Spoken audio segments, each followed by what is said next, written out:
کچھ سوالات ہیں. ابھی جیسے عرض کیا گیا کہ آدھا گھنٹے کا سوال و جواب کی نشست رہیں گی. 5 بجے کے قریب جلسہ اختتام کر دیا جائے گا. کسی بہن نے سوال پوچھا ہے کہ سلام پڑھنا اور جو غوث پاک کی 11ویں ہوتی ہے اس کا کھانا کھانا شرک مانا جاتا ہے، یہ کہاں تک صحیح ہے؟ اور بد مذہب سے نکاح کرنا جائز ہے؟ یعنی 2 سوال پوچھے ہیں. پہلا سوال یہ ہے کہ سلام پڑھنا یہ وہ عمل ہے جو صحابہ سے ثابت ہے، یہ وہ عمل ہے جو بزرگان دین اور ہر زمانے میں یہ رائج رہا ہے. اللہ کے رسول کی حدیث ہے صحیح مسلم کے اندر، سرکار فرماتے ہیں کہ میں اس پتھر کو بھی اچھی طریقے سے جانتا ہوں کہ جب میں چھوٹا بچہ تھا اور اپنے چچا ابو طالب کی انگلی پکڑ کے چلتا تھا تو وہ پتھر کے قریب سے جب میں گزرتا مکہ کے تو وہ پتھر مجھے دیکھ کر کہتا الصلاۃ والسلام علیک یا رسول اللہ. تو گویا رسول پر تو پتھروں نے بھی سلام بھیجا ہے، اور حضور کو پتھروں کا سلام پڑھنا اتنا پسند ہے کہ باوجود اس کے کہ حضور نبوت کا اعلان کر چکے ہیں، جوان ہو چکے ہیں اور عمر دراز ہو چکے ہیں، مگر اپنے بچپن کے اس واقعے کو بھی یاد فرما رہے اور فرماتے آج بھی میں اس پتھر کو پہچانتا ہوں کہ جو مجھ پر سلام بھیجا کرتا تھا. تو سرکار پہ تو چریند پریند درخت سبھی سلام بھیجتے تھے. حضور صلی اللہ علیہ وسلم نے فرمایا کہ جو مجھ پر درود و سلام میرے موجہ شریف میں میری قبر کے پاس پڑھا جاتا ہے اس کو میں خود سنتا ہوں اور خود جواب دیتا ہوں. اور امام قاضی عیاض بہت بڑے امام گزرے ہیں، ان کی کتاب ہے شفا. امام قاضی عیاض فرماتے ہیں کہ جو سلام بڑی محبت کے ساتھ پڑھا جائے اور رسول کے تصور میں پڑھا جائے تو آقا فرماتے ہیں کہ وہ سلام کہیں سے بھی پڑھا جائے اس سلام کو میں خود سن لیتا ہوں. جلاء الافہام بہت ایک کتاب ہے جس کے لکھنے والے ابن قیم جوزیہ ہے، جس کو غیر مقلد اہل حدیث بہت مانتے ہیں. ابن تیمیہ کے شاگرد ہے ابن قیم جوزی، ان کی کتاب ہے جلاء الافہام. ابن قیم جوزی اس میں لکھتے ہیں کہ اللہ کے وہ فرشتے جو نبی تک سلام پہنچاتے ہیں تو وہ یہ نہیں کہتے کہ یا رسول اللہ آپ کے امتی نے سلام بھیجا ہے، بلکہ کس طرح سے بھیجتے ہیں سلام. دیکھیے یہ بھی اندازہ لگائیے کہ سلام پڑھنا اور درود پڑھنا کتنی بڑی سعادت ہے کہ جب کوئی درود و سلام بھیجتا ہے اپنے آقا پر تو فرشتے کہتے ہیں یا رسول اللہ فلاں بندہ فلاں ابن فلاں، یعنی باپ کا بھی نام لیتے اس کا بھی نام لیتے، ہندوستان کے فلاں شہر کی فلاں بستی سے آپ کو سلام کہتا ہے. تو آقا فرماتے ہیں جب وہ فرشتے کہتے قسم وحدہ لا شریک کی، میں اپنے اس امتی کو ایسے پہچانتا ہوں جیسے باپ اپنے بیٹے کو پہچانتا ہے. تو اللہ کے رسول اپنے امت کے ہر فرد کو پہچانتے ہیں، اپنی امت کی ہر خاتون کو پہچانتے ہیں، ہر اپنی بیٹی کو پہچانتے ہیں. تو اگر خاتون ہو یا مرد ہو کوئی بھی ہو محبت سے درود پڑھے، آقا سنتے بھی ہے، پہچانتے بھی ہے، جواب بھی دیتے ہیں. شاہ عبدالحق محدثی سے دہلوی رحمۃ اللہ علیہ ایک بہت بڑے بزرگ گزرے ہیں جن کو دیوبندی بھی مانتے ہیں، اہل حدیث بھی مانتے ہیں اور ہم اہل سنت بھی مانتے ہیں. 500 سال پہلے کے بزرگ ہیں، دہلی میں مزار ہے، اور یہ وہ بزرگ ہیں جنہوں نے ہندوستان میں سب سے پہلے علم حدیث کو رائج کیا ہے. شاہ عبدالحق محدثی دہلوی کی کتاب ہے جس کا نام ہے اخبار الاخیار. اس میں شاہ عبدالحق محدثی دہلوی فرماتے ہیں، عرض کرتے اللہ کی بارگاہ میں دعا کرتے ہوئے کہ پروردگار میرا کوئی عمل ایسا نہیں جو تیری بارگاہ میں قبول ہو جائے. میرے ہر عمل میں کچھ نہ کچھ فساد نیت ہے، عمل میں کوئی کوتاہی اور کمی ہے. مجھے یقین نہیں کہ میرا عمل تو اللہ اپنی بارگاہ میں قبول کر لے، لیکن ایک عمل ایسا ہے جس پر مجھے یقین کامل ہے کہ اس عمل کو تو رد نہیں فرمائیں گا اور اس عمل کو تو قبول کر لیں گا. فرماتے وہ عمل تیرے فضل و کرم سے یہ ہے کہ میں تیرے نبی کی بارگاہ میں کھڑے ہو کر صلاۃ و سلام پڑھتا ہوں. تو شاہ عبدالحق محدثی دہلوی جیسا بزرگ کہہ رہا ہے کہ میرا عمل قابل قبول نہیں ہو سکتا، کوتاہیاں ہے میرے عمل میں، لیکن درود پڑھنا ایسا عمل ہے جو رد نہیں ہوگا. وہابیوں کے اور دیوبندی جماعت کے ایک بہت بڑے عالم گزرے ہیں جن کا نام ہے حاجی امداد اللہ صاحب، جن کو مولانا اشرف علی تھانوی کا پیر کہا جاتا ہے. تھانوی صاحب، نانا طوی گنگوئی، جتنے یہ دیوبند کے مولوی ان سب کے پیر ہے. وہ ان کی کتاب ہے فیصلہ ہفت مسئلہ، اس میں کہتے ہیں کہ میں میلاد کی محفل بھی کرتا ہوں، کھڑے ہو کر نبی کی بارگاہ میں سلام بھی پڑھتا ہوں اور سلام پڑھتے وقت میں لطف بھی پاتا ہوں، مطلب مزہ بھی آتا ہے. تو بہرحال یہ سلام پڑھنا سب سے ثابت ہے، جو اس کو بدعت کہے وہ خود بدعتی ہے. اور دوسرا کہ غوث پاک کی 11ویں کھانا شرک ہے، تو یہ بہت بڑی جہالت ہے ان لوگوں کی. نیاز اسلام میں اس کا ثبوت موجود ہے، نظر و نیاز اصال ثواب. 11ویں در حقیقت غوث پاک کی نیاز اور اصال ثواب ہے اور یہ شریعت سے ثابت ہے. اور ثابت ایسے اس کے تعلق سے بہت ساری حدیثیں، اتنا وقت نہیں ہے، میں صرف 2 حدیثیں پیش کر رہا ہوں. ایک یہ ہے کہ بخاری شریف میں حضرت سعد ابن عبادہ رضی اللہ تعالیٰ عنہ جلیل القدر ایک صحابی ہے، وہ ان سے روایت ہے کہ ان کی والدہ کا انتقال ہو گیا. نبی پاک کی خدمت میں آیا اور عرض کیا، یا رسول اللہ میری ماں کا انتقال ہو گیا ہے۔ اے اللہ کے رسول صلی اللہ تعالی علیہ وسلم، اگر میری ماں کے پاس میں ہوتا اس وقت جب ان کا انتقال ہو رہا تھا، میں اس وقت تھا نہیں ان کے پاس، تو میرا خیال ہے کہ وہ ضرور کوئی نہ کوئی وصیت کرتی۔ تو آقا نے کہا کیا وصیت کرتی؟ کہا یا رسول اللہ وہ ضرور ایسا کام کرنے کے لیے کہتی جو اس کے لیے صدقہ جاریہ اور اصالہ ثواب ہو۔ تو حضور نے فرمایا مدینے میں کنواں کھدوا دو۔ حضرت سعد نے کنواں کھدوایا، اللہ کے نبی اس کنویں پہ تشریف لے گئے، اپنا لعاب دہن اس کنویں میں ڈالا، اور راوی حدیث کہتے ہیں کہ حضور کا لعاب ڈالنا تھا کہ وہ کنویں کا پانی مدینے کے تمام کنووں سے سب سے زیادہ میٹھا تھا۔ اور پھر حضور نے اپنے ہاتھوں کو اٹھایا، اور حدیث کے الفاظ امام بخاری کے کہ حضور نے کہا ہٰذِهِ لِأُمِّ سعد، اے اللہ یہ کنواں ام سعد کی ماں کے لیے ہے، سعد کی ماں کے لیے، یعنی اب اس کنویں کا پانی جو بھی پیے اس کا ثواب ام سعد کو ملے۔ تو اس سے پتہ چلا کہ اصالہ ثواب، نذر و نیاز، فاتحہ یہ سب درست ہے۔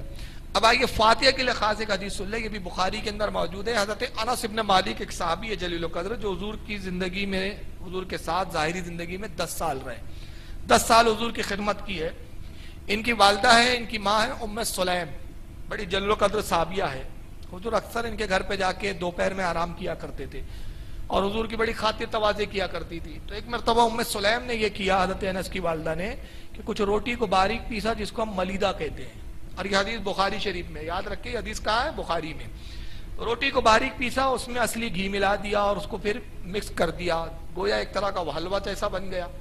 لکڑی کے ایک پیالے میں رکھا اور اپنے بیٹے انس کو دیا، کہا بیٹا جاؤ رسول اللہ کو یہ میری طرف سے دے دینا۔ حضرت انس کہتے ہیں میں اس لکڑی کے پیالے کو لے کر جب وہ چیز کو آیا، وہ ملیدہ اور گھی کو، تو رسول اللہ کی خدمت میں اس وقت 70 سے کچھ زیادہ صحابہ بیٹھے ہوئے تھے۔ میں نے حضور کے سامنے اس پیالے کو رکھ دیا تو اللہ کے نبی نے اپنے ہاتھوں کو بلند کیا اور قرآن کی تلاوت کی، جتنا چاہا جو چاہا وہ قرآن پڑھا، اور اس کے بعد انس سے کہا کہ انس اس پیالے کو اٹھاؤ اور ہر صحابی کے سامنے رکھتے جاؤ۔ حضرت انس کہتے ہیں میں پیالے کو اٹھاتا، ہر صحابی کے سامنے رکھتا، حضور اس صحابی سے کہتے کھاؤ، پیٹ بھر کے کھاؤ، شکم سیر ہو کر کھاؤ، یہ نہ سوچو کہ کم ہے، جتنا کھا سکتے ہو اتنا کھاؤ۔ پھر وہ پیالہ دوسرے صحابی کے پاس رکھا جاتا، حضور ان سے بھی کہتے شکم سے رو کے کھاؤ، پیالہ تیسرے صحابی، پھر چوتھے، پانچویں۔ حضرت انس کہتے 70 صحابہ سے گھوم کر وہ پیالہ رسول اللہ کے پاس آیا، پھر حضور نے بھی اس میں سے کھایا اور کہا انس اب یہ جو پیالے میں رہ گیا ہے یہ ہماری طرف سے اپنی ماں ام سلیم کو دے دو۔ حضرت انس کیسے قسم اس وحدہ لا شریک کی جس نے رسول اللہ کو حق کے ساتھ بھیجا، میں حیران تھا جب لایا تب زیادہ تھا کہ اب لے جا رہا ہوں تو زیادہ ہو گیا ہے، یعنی لے جا رہے ہیں تو اس وقت زیادہ ہو گیا تھا، برکتیں آ گئی تھی اس میں۔ اسی کو اصالہ ثواب اور فاتحہ کہتے ہیں۔ تو ہر بزرگ کی فاتحہ صحیح ہے۔ اب کچھ لوگ دھوکہ دینے کے لیے قرآن کی ایک آیت یہاں پیش کرتے ہیں، کہتے ہیں کہ قرآن میں آیا وما احل بہ لغیر اللہ، تم پر حرام کیا وہ جانور جو غیر اللہ کے نام سے منسوب کر دیا جائے۔ یہ ان کی بہت بڑی بددیانتی ہے کہ ترجمہ وہ منسوب سے کرتے ہیں، حالانکہ قرآن کا نہ یہ مفہوم ہے نہ یہ ترجمہ ہے۔ جتنے مفسرین ہیں قرآن کے، امام فخر الدین رازی سے لے کر یا امام نصفی سے لے کر یا شاہ ولی اللہ سے، میں یہاں سے شروع کروں کہ شاہ ولی اللہ محدث دہلوی سے لے کر عبداللہ ابن عباس تک، تمام مفسرین نے اس آیت کا ترجمہ جو لیا یا جو مفہوم لیا وہ یہ لیا وما احل بہ لغیر اللہ، وہ جانور ہم نے تم پر حرام کیا جس کے ذبح پر غیرے کا نام پکارا جائے، جس کے ذبح کرتے وقت غیر اللہ کا نام لیا جائے۔ مثلا کوئی جانور اگر آپ نے یہ کہہ کر ذبح کیا بسم ہی عبد القادر جیلانی، وہ جانور حرام ہو گیا۔ کسی نے کہا بسم ہی معین الدین چشتی، وہ جانور حرام ہو گیا۔ کسی نے کہا بسم ہی فلاں، وہ حرام ہو گیا۔ لیکن کوئی ان پڑھ سے ان پڑھ بھی آدمی جب جانور ذبح کرتا ہے تو کسی ولی کا اور بزرگ کا نام ذبح پہ نہیں لیتا، بلکہ کہتا ہے بسم اللہ اللہ اکبر۔ جانور اللہ کا نام لے کے ذبح کرتا ہے اور اس کے بعد کھانا پکانے کے بعد کہتا ہے مولا جو کچھ یہ کھانا ہے، جو کچھ کھلایا جائے گا، پلایا جائے گا، تقسیم کیا جائے گا، ان سب کا ثواب فلاں بزرگ کو پہنچا، ثواب پہنچایا جاتا ہے، نہ کہ اب یہ کہتے ہیں کہ منسوب کرنے سے جانور حرام ہو جاتا ہے۔ تو یہ اتنے بڑے جاہل ہے کہ پوچھئے مت۔ تو ان کو پھر چاہیے کہ اس حدیث کا جواب لے آئیں جو امام مسلم نے صحیح مسلم میں لکھا، امام ابو داؤد نے اس کو سنن میں لایا، ابن ماجہ نے، امام نسائی نے، امام بیہقی نے، شرح المعانی نے، امام طحاوی نے، سب نے یہاں سے وہاں تک کی حدیث لکھی۔ اور حدیث پاک یہ ہے کہ حضرت عائشہ ام المومنین فرماتی ہے کہ نبی نے ایک جانور ذبح کیا، ایک دمبا ذبح کیا، اور اس کے بعد فرمایا کہ ایک اور دمبا لایا جائے۔ حضور کے پاس دوسرا دمبا لایا گیا، حضور نے دوسرے دمبے کو بھی ذبح کیا، اور ذبح کرنے کے بعد فرمایا پروردگار جو پہلا دمبا میں نے ذبح کیا تھا وہ میری طرف سے ہے، اور جو دوسرا دمبا میں نے ذبح کیا یہ میری اس امت کی طرف سے ہے جو قیامت تک قربانی کرنے کے لائق نہیں ہے، یعنی جو آئیں گی قیامت تک لیکن قربانی کرنے کی استطاعت نہیں ہوگی ان کی طرف سے۔ تو بتائیے جانور میں رسول اللہ نے پوری امت کو منسوب کیا کہ نہیں کیا؟ تو پوری امت منسوب ہو گئی تو حرام نہیں ہوا، اور آپ نے کہہ دیا 11ویں کا جانور 11ویں کی نیاز تو کیسے حرام ہو گیا؟ تو یہ بیوقوفانہ بات ہے، اس کے اور بھی جوابات ہیں لیکن وقت کی بھی تنگی ہے۔ اور دوسرا سوال تھا کہ بد مذہب سے نکاح کرنا کیسا ہے؟ بد مذہب سے نکاح جائز نہیں ہے، اس لیے کہ جس کا ایمان ہی نہیں ہے اس سے نکاح نہیں ہوتا۔ نکاح مسلمان کا مسلمان سے ہوتا ہے، مسلمان کا نکاح کافر سے نہیں ہوتا۔ اور جو رسول کی بارگاہ کا گستاخ ہو یا بد مذہب ہو، اس کے بارے میں علماء فرماتے ہیں کہ بد مذہب ایسے کافر ہوتے ہیں کہ من شک فی کفرہ و عذابہ فقط کفر، جو ان کے کفر اور عذاب میں شک کرے وہ بھی کافر ہو جائے، یعنی کسی بد مذہب کے کفر و عذاب میں شک کرنا بھی کفر ہے۔ اور آقا رسول اللہ صلی اللہ علیہ وسلم کی ایک حدیث ہے، فرمایا الکفر الرضا کفر فقط کفر، جو کفر سے راضی ہوا وہ بھی کافر ہو گیا۔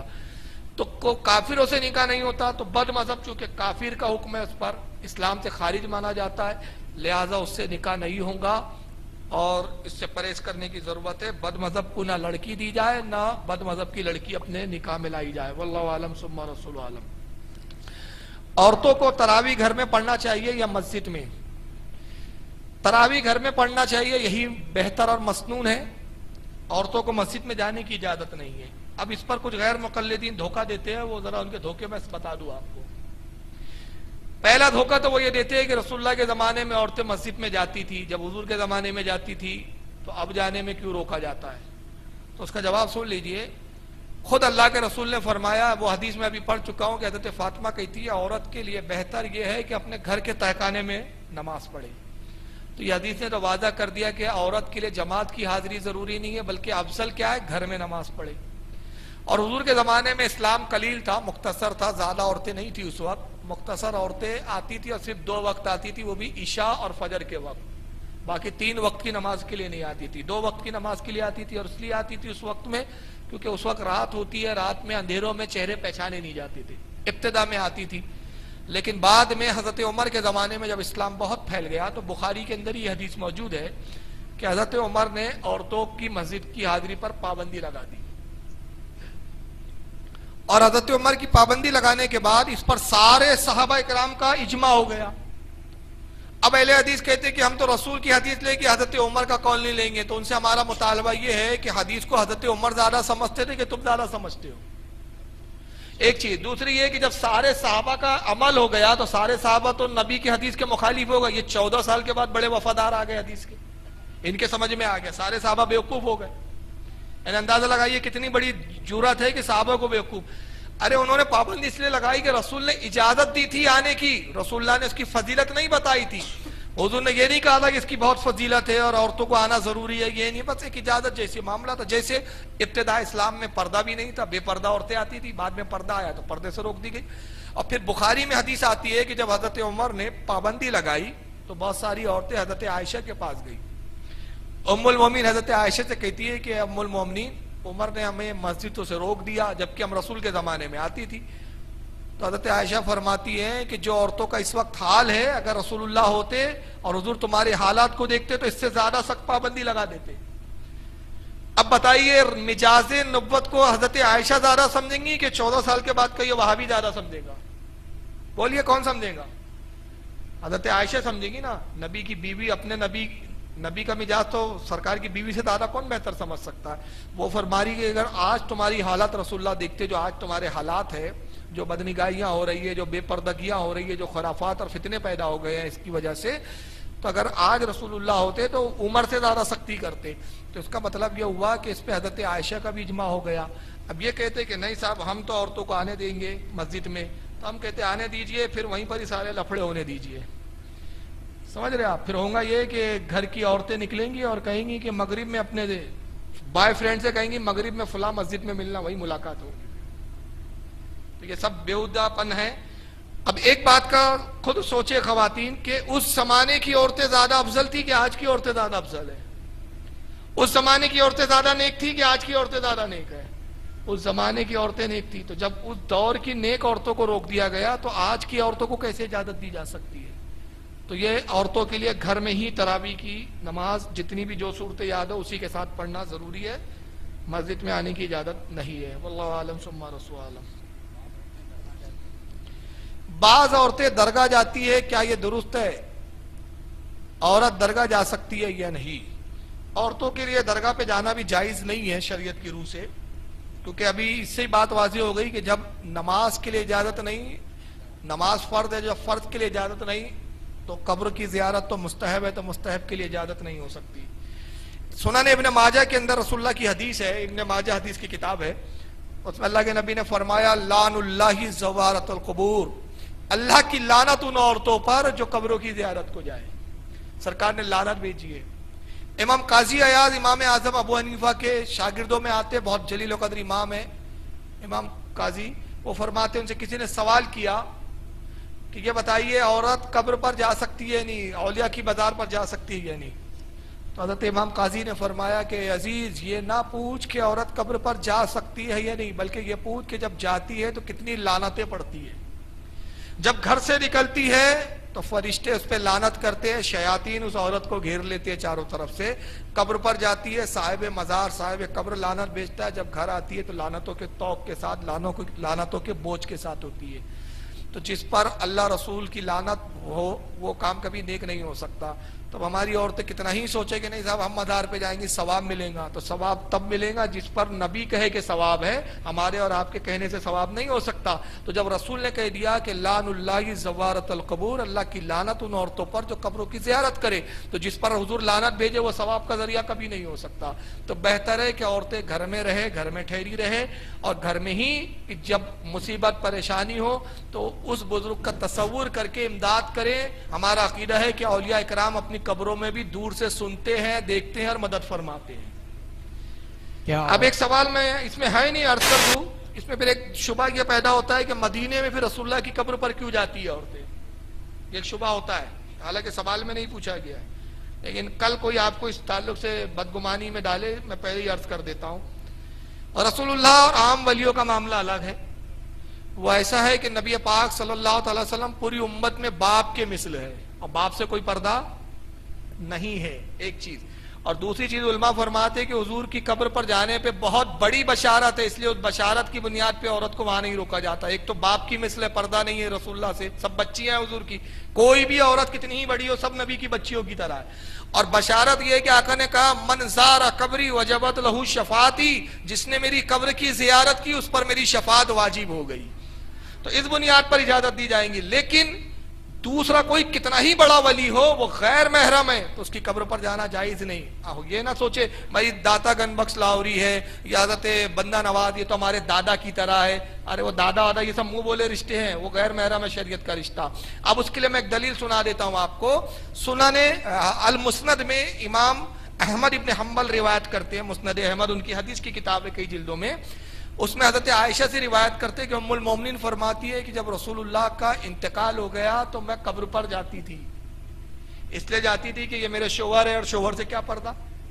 پھر میرے والد ابو بکر صدیق کا انتقال ہوا تو میں قبر پر جاتی تھی کہ ابو بکر تو میرے والد ہے، اور کہتی جب عمر کا انتقال ہوا اور عمر کو دفن کیا گیا تو اب میں بہت کم جانے لگی، اور جاتی ہوں تو پردہ اوڑھ کے چھپا کے منہ، اس لیے کہ عمر سے مجھے حیا آتی ہے۔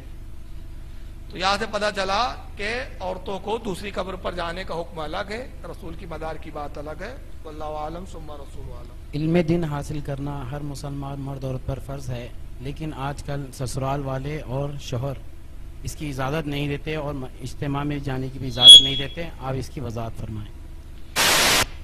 سوال یہ ہے کہ علم دین حاصل کرنا فرض ہے تو عورت کا اجتماع میں جانے کی گھر والے اجازت نہیں دیتے، تو اس کا کیا حکم ہے؟ دیکھیے یہ نفل کام ہے، روزہ نفل ہو تو حکم یہ ہے کہ شوہر اجازت نہ دے تو عورت نفل روزہ بھی نہیں رکھ سکتی۔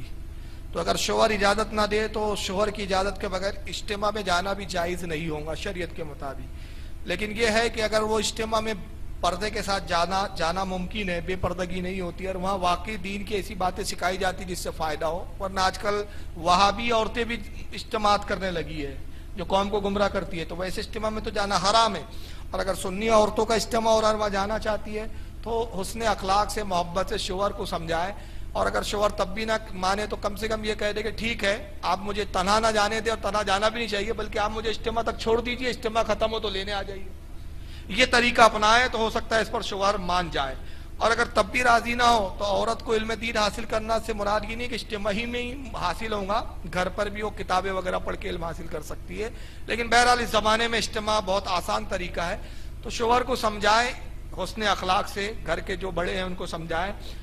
تو کسی بھائی کے ساتھ اپنے یا اپنے شوہر کے ساتھ اجتماع میں آئے, وہی بھائی لے کے چلے جائے, اور یہ اہتمام کے ساتھ ہو تو بالکل جائز ہے. کیا اپنے منگیتر سے بات کر سکتے ہیں یہ فون پر؟ اس زمانے میں یہ اتنی بڑی بےہودگی ہے کہ پوچھئے مت, اس سے بڑی بےہودگی نہیں ہے کوئی, اللہ کی پناہ. منگیتر سے وہ شوہر نہیں ہو جاتا, منگنی سے شوہر نہیں ہو جاتا. آج کل تو منگنیوں میں ایک رواج بھی چل پڑا ہے کہ مرد صاحب جو ہے عورت کو انگوٹھی بھی پہناتے ہیں, یہ بھی سخت حرام ہے. عورت کو دیکھنا بھی حرام, غیر عورت سے بات کرنا بھی حرام, اس کی آواز سننا بھی حرام. بلکہ اللہ کے نبی نے فرمایا عورت ہے, عورت کے معنی ہوتے چھپانے کی چیز. سرکار نے فرمایا عورت کی آواز بھی عورت ہے, یعنی عورت کی آواز بھی غیر عورت کی آواز سننا وہ بھی جائز نہیں ہے. اللہ کے نبی نے فرمایا تنہا عورت کے گھر جانے سے بچو. ایک صحابی کھڑے ہوئے عرض کیا یا رسول اللہ دیور کے بارے میں کیا خیال ہے؟ آپ نے فرمایا دیور تو موت ہے, دیور تو موت ہے. تو یہ منگیتر والا بڑا لفڑا ہے. پھر کئی بار کیا ہوتا ہے پتہ ہے اس میں ایک وبال کیا ہوتا ہے, منگنی ہو گئی, فون پہ محبت کی باتیں چل رہی ہے, اور بعد میں رشتہ ہی ٹوٹ گیا. پھر اب جب رشتہ ٹوٹ گیا تو بیٹھے شرماتے ہوئے کہ کیسی کیسی بےہودہ باتیں کی تھی. تو یہ بےہودگی ہے, اس میں وہ ماں باپ بھی ذمہ دار ہے جو اپنی بچیوں کو موبائل لا کے دیتے ہیں کہ جاؤ یہ منگیتر سے اب بات کرو. وہ ماں باپ بھی ذمہ دار ہے, اور وہ لڑکی بھی ذمہ دار ہے جو غیر, جب تک شادی نہیں وہ غیر مرد ہے, اس سے بات کرنا حرام ہے, اس سے ملنا حرام, اس کو دیکھنا حرام. اور میں ایک پریکٹیکل بتا رہا ہوں, حالانکہ بولنا نہیں چاہ رہا لیکن ہماری ماں بہنیں سن رہی ہے تو میں اپنا ایک پریکٹیکل بتا رہا ہوں. پریکٹیکل یہ ہے کہ جو رشتے ایسے ہوتے ہیں کہ جس میں مرد اور عورت نکاح سے پہلے بات نہ کرے, اور نکاح کے بعد ہی جب شوہر اپنی بیوی سے ملتا ہے اور بیوی شوہر سے, تو اس رشتے میں جو محبت ہوتی ہے نا, وہ پہلے اس رشتے میں محبت نہیں آتی. وہ جو منگیتر صاحب بات کر لیتے ہیں اس میں کیا ہوتا ہے پتہ ہے, سارے مرد کی کمزوری عورت کو پتہ چل جاتی ہے, عورت کو مرد کی کمزوری, عورت پہ لٹو بناتی ہے ایسے مرد کو, لٹو بن کے گھومتے ہیں. پھر وہ محبت نہیں آتی جو نکاح کے بعد, رشتے اور دعاؤں کے بعد, کیونکہ رشتہ ہوتا ہے تو اس میں پھر بزرگوں کی دعائیں شامل ہو جاتی ہے, اور پھر وہ دعاؤں کی جو ہے ثمرہ یہ ہوتا ہے کہ مرد اور عورت میں بہت ایسی محبت ہو جاتی ہے کہ ایک دوسرے کے بغیر رہ نہیں پاتے. پھر وہ تو یہ ایک فطری بات ہے, اس لیے بہتر ہے کہ نہ کرے. ایک حدیث پاک ہے, اس سے آپ اندازہ لگا لیں کہ اللہ کے نبی صلی اللہ علیہ وسلم اپنی ازواج کے ساتھ, بیویوں کے ساتھ بیٹھے ہوئے, ام سلمہ اس حدیث کی راویہ ہے, حضور کی بیوی, وہ کہتی ہے کہ سرکار کے ساتھ ہم سب بیویاں بیٹھی ہوئی تھی کہ حضرت عبداللہ ابن ام مکتوم نابینا صحابی تھے, دونوں آنکھوں سے نابینا تھے, دکھتا ہی نہیں تھا, پیدائشی نابینا تھے. وہ ملنے کے لیے آئے رسول اللہ سے اور آواز دی کہ سرکار گھر میں تشریف فرمائے. تو سرکار نے اپنی بیویوں سے فوراً کہا چلو دوسرے کمرے میں جاؤ, پردہ کرو. تو ام سلمہ کہتی یا رسول اللہ پردے کی کیا ضرورت ہے ان سے, وہ تو نابینا ہے, وہ تو ہمیں دیکھ نہیں سکتے. آقا نے فرمایا وہ نہیں دیکھ سکتے مگر تم تو دیکھ سکتی ہو, تو یہ بھی پردہ ہے. تو جب دیکھنا جائز نہیں تو بات کرنا کیسے جائز؟ تو میں تو سمجھتا ہوں ایسے ماں باپ بہت ہی بے غیرت تھے کہ موبائل بھی لا دیا, ریچارج بھی کر دیا, اب محترمہ اپنے منگیتر سے رات بھری گپے مارتے بیٹھی ہوئی ہے. اور یہ اوڈا فون آ گئے نا, یہ پورا فری کال والے, تو اس نے تو اور خرافات پھیلا دی ہے. یہ سب حرام ہے. اللہ تعالیٰ ہماری عورتوں کو اور ہماری بہنوں کو سمجھ عطا فرمائے. عورت کے لیے جماعت کے ساتھ نماز ادا کرنا جائز ہے, یعنی مسجد میں جائز نہیں ہے, گھر میں جماعت قائم کی جا سکتی ہے, لیکن عورت امام نہیں بن سکتی. شوہر یا باپ اگر امامت کرے تو اس کے پیچھے بیٹی, ماں, یہ امامت جو ہے جماعت قائم کر سکتے ہیں. اگر شوہر نماز پڑھا رہا ہے تو اپنے شوہر کے پیچھے عورت جماعت میں نماز پڑھ سکتی ہے.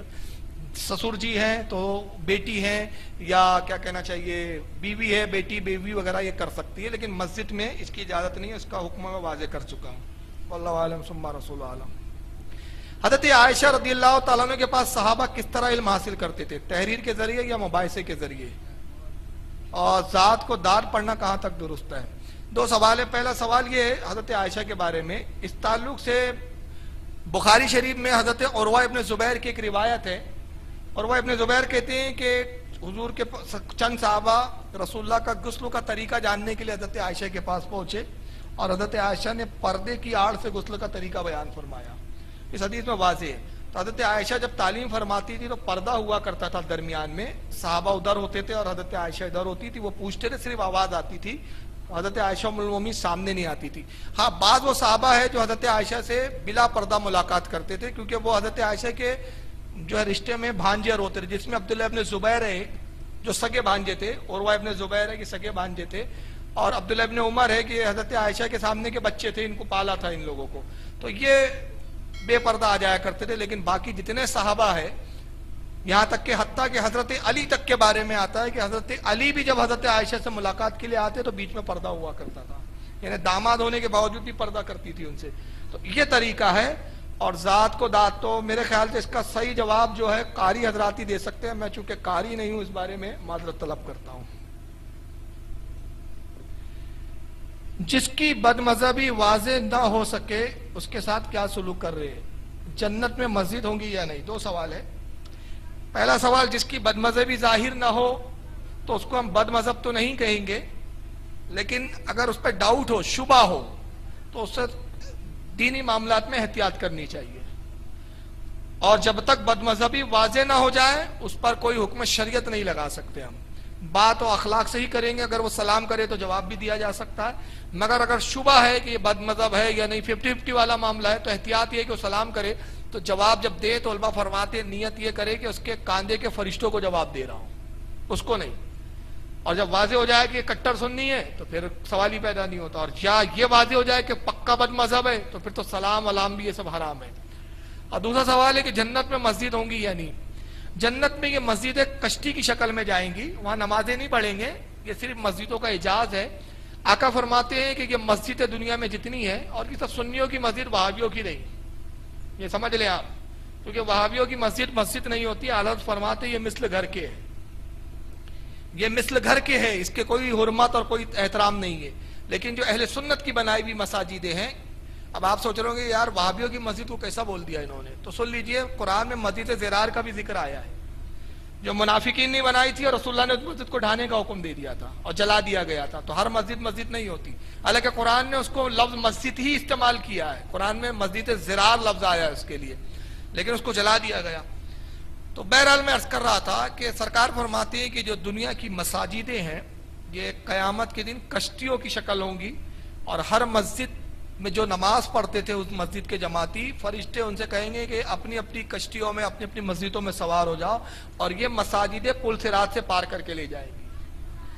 اور ایک روایت میں آتا ہے کہ اللہ کے نبی نے فرمایا کہ جب قیامت قائم ہوں گی تو قیامت قائم ہونے سے پہلے، دنیا کی تباہی سے پہلے، تمام دنیا کی مساجدیں آسمانوں پہ اٹھا لی جائیں گی، جنت میں جائیں گی، اور سب سے آخر میں جو مسجد جائیں گی وہ رسول اللہ کی مسجد نبوی شریف اور گنبد خضرا ہوگی۔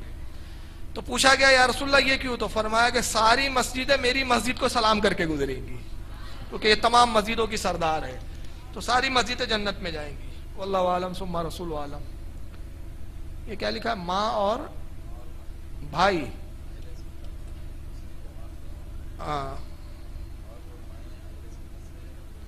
اچھا یہ سوال تھوڑا بڑا نازک ہے کہ ماں اور بھائی اہل سنت جماعت میں نہیں ہے، دوسری جماعت سے مطلب، اور یہ جو بہن پوچھ رہی ہو کہہ رہی ہے میں اہل سنت سے ہوں تو کیا میں ان سے رشتہ رکھ سکتی ہوں؟ اگر کواری ہے تو بیچاری مجبور ہے، تو جب تک شوہر وغیرہ اچھا نہ مل جائے تو برداشت کر لے، صبر کر لے، ہدایت کے لیے ان کی دعا کرے، اور شوہر جب نیک سیرت شوہر مل جائے تو تب بھی کوشش کریں بھائی کو اور ماں کو سمجھانے کے لیے، اور جب دیکھیں کہ بد مذہبی پر یہ ماننے کے لیے تیار نہیں، اڑے ہوئے ہیں، تو پھر ان سے رشتے کی کوئی اجازت نہیں ہے۔ اس کی دلیل میں بتا دیتا ہوں، رسول اللہ کی ایک زوجے ہیں، غالباً ان کا نام ام حبیبہ ہے، سفیان، ابو سفیان کی بیٹی تھی، اور ابو سفیان اس وقت کفر کی حالت میں تھے، اور یہ رسول اللہ کی نکاح میں ابو سفیان ایمان نہیں لائے۔ ایک بار اپنی بیٹی سے ملنے مدینے آئے، جب یہ مدینے آ گئی ہجرت کر کے، رسول اللہ کا بستر بچھا ہوا تھا، ابو سفیان جیسے بستر پہ بیٹھنے لگے حضرت ام حبیبہ نے بستر کھینچ لیا، تو باپ کو بڑا ناگوار گزرا، کہا کہ تو میری بیٹیوں کی یہ بدسلوکی کرتی ہے، یہ بستر کیوں ہٹایا؟ تو کہتی ہے میرے باپ سن، تو میرا باپ ضرور ہے مگر یہ بڑا مبارک بستر ہے رسول اللہ کا، اور یہ بستر اس لائق نہیں کہ تجھ جیسا ناپاک کافر اس کے اوپر بیٹھے۔ تو ایمان کا تقاضا یہ ہے بھائی، اللہ کے رسول کی حدیث ہے بخاری شریف میں، سرکار کہتے ہیں لا یؤمن احدکم حتی اکون احب الیہ من والدہ وولدہ والناس اجمعین، تم میں اس وقت تک کوئی مومن ہو ہی نہیں سکتا جب تک اپنے ماں باپ سے زیادہ مجھ سے محبت نہ کرے، اپنی اولاد سے زیادہ مجھ سے محبت نہ کرے، دنیا کے تمام لوگوں سے زیادہ جب تک مجھ سے محبت نہ کرے وہ مومن ہو ہی نہیں سکتا۔ تو مومن ہونے کی شرط یہ ہے کہ نبی سے اتنی محبت، باپ ماں سے زیادہ، اگر ماں باپ بھائی کوئی بھی ہو، اگر نعوذ باللہ من ذالک وہ رسول اللہ کے وفادار نہیں، بد مذہب ہے، بد دین ہے، تو پھر ان سے تعلق نہیں رکھا جا سکتا۔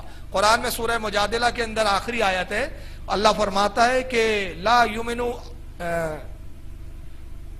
آیت کا مفہوم یہ ہے لا تجدوا قوما یؤمنون باللہ والیوم الآخر یوادون من حاد اللہ ورسول۔ اللہ فرماتا ہے حبیب تو اس قوم کو نہ پائیں گا جو دعویٰ تو کرتی ہیں، کہتے ہیں کہ ہم اللہ اور رسول پر ایمان لائے، مگر دوستی کرتے ہیں اللہ رسول کے گستاخوں سے، وہ مومن نہیں ہوں گے۔ اللہ فرما رہا ہے وہ مومن ہو ہی نہیں سکتے جو اللہ رسول کے گستاخوں سے دوستی کرے، اللہ رسول کے دشمنوں سے تعلقات قائم رکھے۔ لیکن اگر اب کواری ہیں تو مجبور ہے کہ بھائی وہاں پابند ہے، تو جب تک صبر کر لے، اسی طرح صبر کر لے جیسے کفار کے بیچ میں مکہ کے اندر صحابہ مجبور رہا کرتے تھے، اور جب نکاح ہو جائے اچھے شوہر کیا چلے جائے تو پھر ماں کو بھی چھوڑیے، بھائی کو بھی چھوڑیے، پھر ایسا جیسے مدینے میں آ گئے ہو ہجرت کر کے۔ واللہ عالم ثم رسول عالم۔ والدین اگر پردہ کرنے سے روکے اور اسلامی لباس پہننے سے روکے، یعنی دوپٹہ پہننے سے، تو کیا حکم ہے؟ والدین اگر نعوذ باللہ کسی کے ماں باپ، حالانکہ الٹا ہوتا ہے، آج کل لڑکیاں بے پردہ ہونا چاہتی ہے، ماں باپ تاکید کرتے ہیں، لیکن کسی جگہ یہ بھی ہوتا ہے کہ والدین جو ہے اسلام پہ چلنے سے روکتے ہیں۔ خاص طور سے نوجوانوں کو ایک تکلیف آتی ہے کہ داڑھی رکھ لے تو گھر میں ماں باپ بڑے ناراض ہوتے، کہتے ہیں زندگی میں کیا ملا گیری لگا رکھا ہے، جوانی میں ہی بوڑھا ہو گیا کیا؟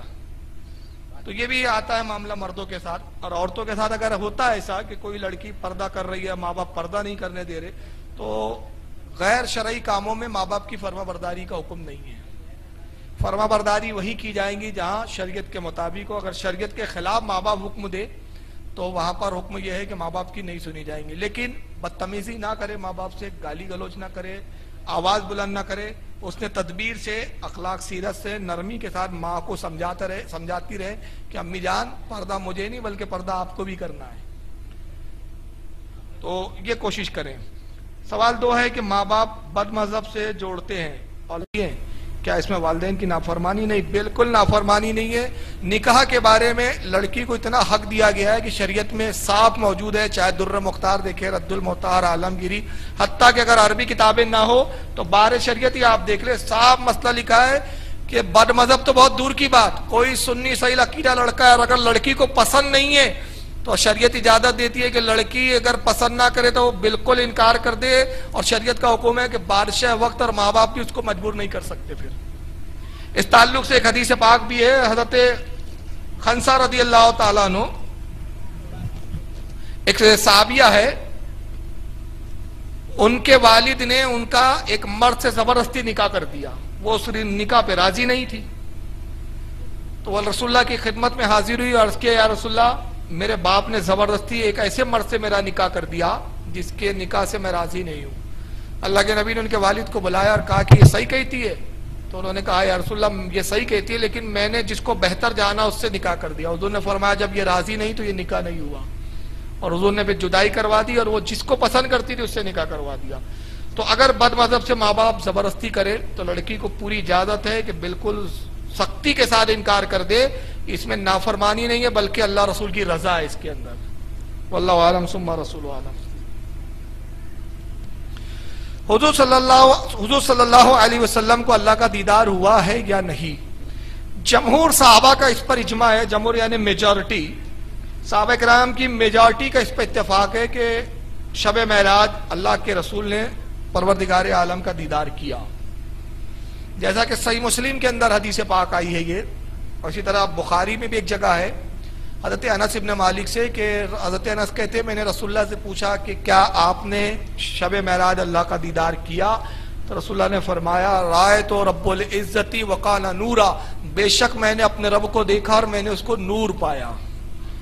سرکار غوث اعظم کی کتاب غنیۃ الطالبین جس کو اہل حدیث نے چھاپا ہے، اہل حدیث والوں نے اس کتاب کو چھاپا ہے ترجمہ کر کے غنیۃ الطالبین، اس میں غوث پاک نے ایک باب قائم کیا ہے کہ رسول اللہ نے کیا خدا کا دیدار کیا؟ اور اس میں جملہ ہی یہیں سے شروع کرتے ہیں. غوث پاک فرماتے ہیں کہ ہمارا عقیدہ یہ ہے کہ اللہ کے رسول نے اپنے رب کا دیدار کیا. یعنی غوث پاک کہہ رہے ہمارا عقیدہ ہے. امام احمد ابن حنبل ٹیک لگا کے بیٹھے ہوئے تھے. ایک شخص آتا ہے اس وقت کہ آپ ایک تکیے سے ٹیک لگا کے لیٹے ہوئے ہیں, اور امام حنبل سے پوچھا کہ امام حنبل بتائیے کیا رسول اللہ نے اللہ کا دیدار کیا؟ تو امام احمد ابن حنبل جوش میں آئے, تکیے سے اپنے پیٹھ کو ہٹایا اور جوش میں فرمایا بے شک رب کا دیدار رسول اللہ نے کیا, حضور نے اپنے رب کا دیدار کیا. راوی کہتے اتنے دیر تک کہتے رہے جب تک آپ کی سانس نہیں ٹوٹ گئی. ایک سانس میں اتنی دیر تک بولتے رہے.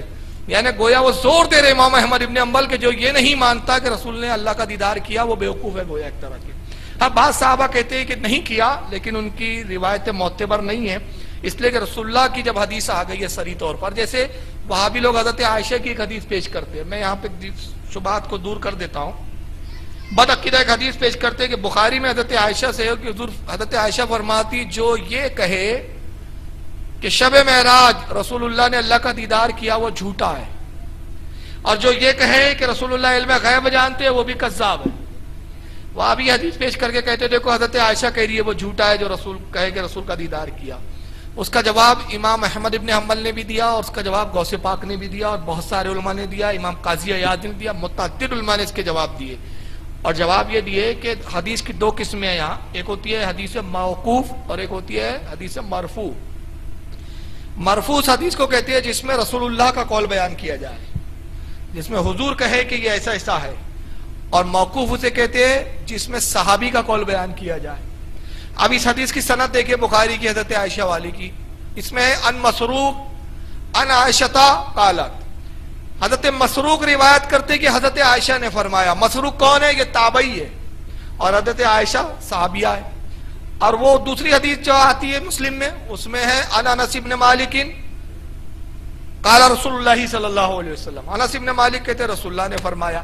یہاں صحابی انس ہے اور روایت کس سے کر رہے ہیں؟ صحابی سے. تو صحابی کے مقابلے میں ادھر تابعی ہے, ادھر مسروق ہے, ادھر صحابی ہے. ادھر عائشہ ام المومنین ہے تو ادھر رسول اللہ ہے. تو تابعی کے مقابلے میں صحابی کا قول معتبر بڑا مانا جائے گا, اور صحابی کے مقابلے میں رسول کا قول ادھر معتبر مانا جائے گا. تو وہ حدیث جس میں رسول اللہ کا کچھ قول آ جائے وہ مرفوع حدیث زیادہ معتبر ہے موقوف کے مقابلے میں, تو وہ حضرت عائشہ کی رائے ہے, اور یہاں رسول اللہ کا قول ہے. تو قول رسول کے مقابلے میں حضرت عائشہ کی رائے کو اہمیت نہیں دی جائے گی. یہ اس کا اصول ہے. واللہ عالم ثم رسول عالم.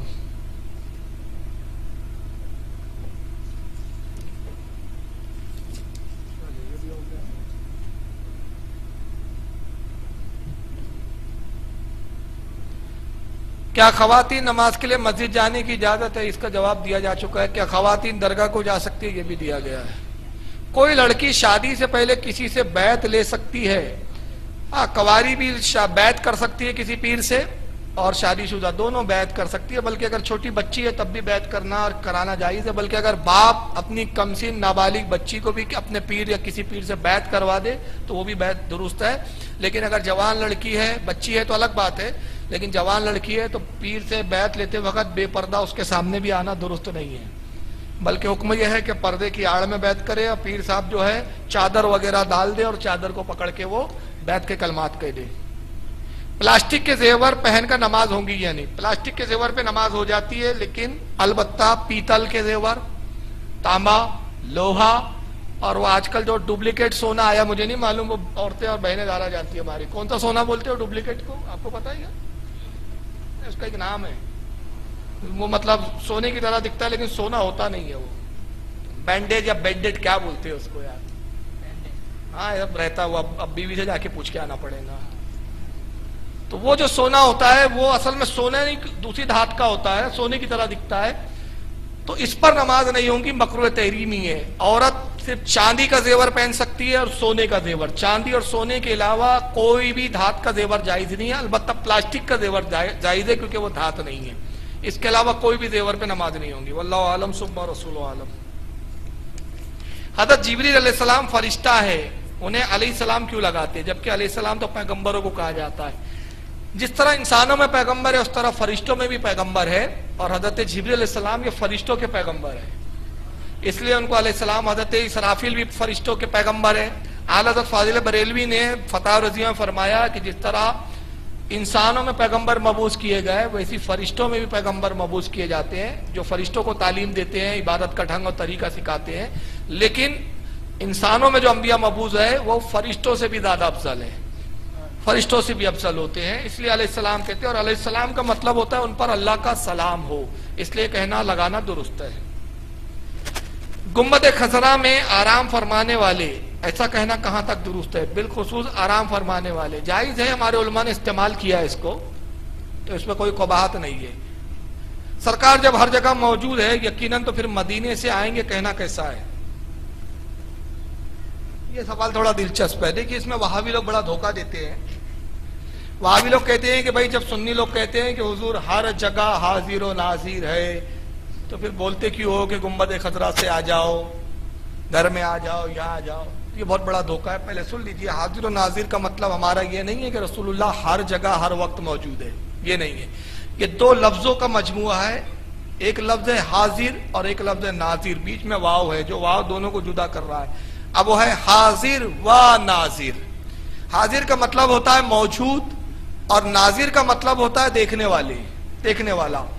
جیسے کہ میں یہاں موجود ہوں, جہاں جس کرسی پر میں بیٹھا ہوں وہاں حاضر ہوں, لیکن آپ اس پردے کی طرف ہے ساری ہماری بہنیں, وہاں میں حاضر نہیں ہوں. لیکن آپ مجھے ویڈیو پہ دیکھ رہے ہیں تو میں آپ کے لیے وہاں ناظر ہوں لیکن حاضر نہیں ہوں. چلیے یہ مثال تھوڑی مشکل ہو گئی, بہت آسان سے سمجھاتا ہوں. آپ جہاں بیٹھے ہیں وہاں حاضر ہے, اور نگاہ اٹھا کے دیکھیے آسمان کو, تو آپ کو آسمان تو نظر آ گیا لیکن آسمان پر اب حاضر نہیں ہے, لیکن آسمان پر ناظر ہے. ناظر مطلب دیکھنے والے. تو دو عقیدے, حاضر اور ناظر. ہمارا عقیدہ ہے کہ رسول اللہ جہاں بھی موجود ہو وہاں حاضر ہے, اور جہاں موجود ہے وہاں سے پوری کائنات پر ناظر ہے.